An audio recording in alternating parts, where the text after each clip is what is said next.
TMNT Shellraiser is a Gertrude Eurofighter roller coaster located at Nickelodeon Universe in East Rutherford, New Jersey. Today I will be talking about why this is one of my favorite coasters and why I think this is one of the most underrated coasters I've ever ridden.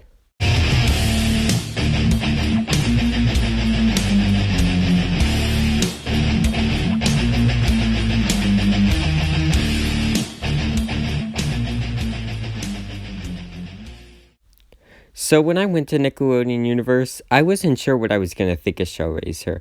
I heard a lot of people say it was extremely rough and not a good ride. However, I heard some people say it was a great ride. So I didn't know what I was going in with. I wasn't going in with too high expectations, but I was absolutely blown away with this ride. It is super forceful, which I was not expecting it to even be that intense, but it actually is. Has some great hang time, especially on that first inversion. Literally, you just get hanged there for a minute. And that launch is by far the best part of the ride. It feels like you're getting rammed by a semi-truck. Literally, it launches you so fast. It's probably my favorite launch I've experienced. Probably tied with Storm Runner and Sandy's Blasting Broncos launch. It's just a great launch. The banana roll is really good, actually. It whips right through that. And I wasn't expecting this ride to keep its speed throughout the whole ride, actually, but it definitely does. And this thing just hauls through its way out. That 121-degree drop, which is the world's steepest drop, by the way, is absolutely nuts. Literally, you get ejector airtime when you dive down that drop. It's insane. And the bottom of that drop pulls some really good forces. I grayed out at the bottom of the drop. And I think this is some kind of Norwegian loop type inversion, but it gives really good hang time. And this ride is just whack, let's say that. I've never ridden a coaster like this before, so I was very impressed with it. That dip out of the station gave really good airtime. Like flowjector airtime on a hill like that, I was not expecting to get such good airtime right there.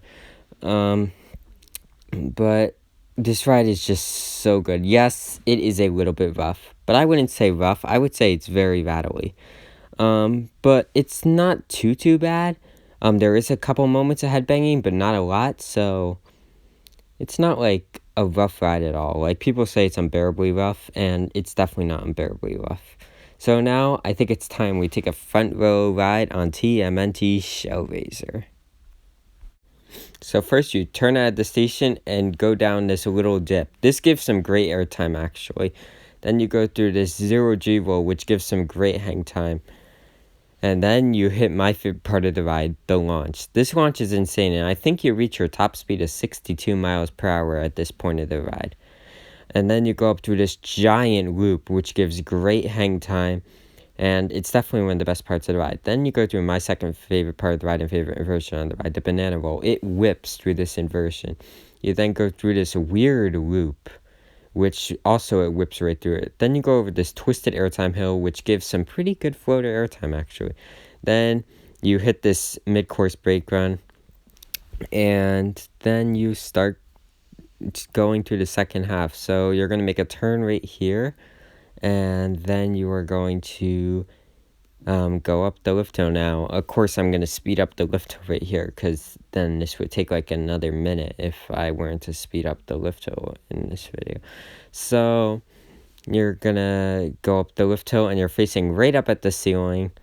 Like, it looks like you're about to touch the ceiling when you get to the top. You're really high up, it feels like. And that's where you reach your top height of 141 feet. Now you get held here, and literally it just jerks you forward when it stops right there. And then you just go down this drop, and you'll get so much good airtime on this drop. This drop gives great airtime. Like, it flings you out of your seat, and it's the world's steepest coaster at 121 degrees. So this is an 121 degree drop. And at the bottom of the drop, it's a little bit rough, but it's also the most intense part of the ride. The bottom of the drop, I grayed out, and then you go through this Norwegian loop type thing. I think that's what I'm going to call it. I'm not sure. Then you go through these, this other inversion, and you get great hang time on these inversions. Then you do this pop of airtime into the brake run, and that's TMNT Shellraiser. So, yeah.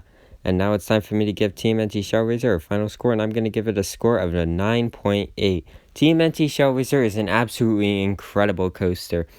TMNT Shellraiser ranks number 13 on my top 50 roller coasters I've ever ridden in 2020. Now, as you saw, it came out with that list already. However, I didn't know I was going to be going to Nickelodeon Universe right after I did that list. So, there's actually 2 coasters from Nickelodeon Universe that made that list. This and Sandy's Boston Bronco, which I'll do a review on Sandy's Boston Bronco soon, so you could see where I have that ranked. So, yeah, that is my review on TMNT Shellraiser at Nickelodeon Universe. This is an amazing coaster, and I recommend that people check this awesome ride out. So, yeah, keep coasting on my coaster demons. Peace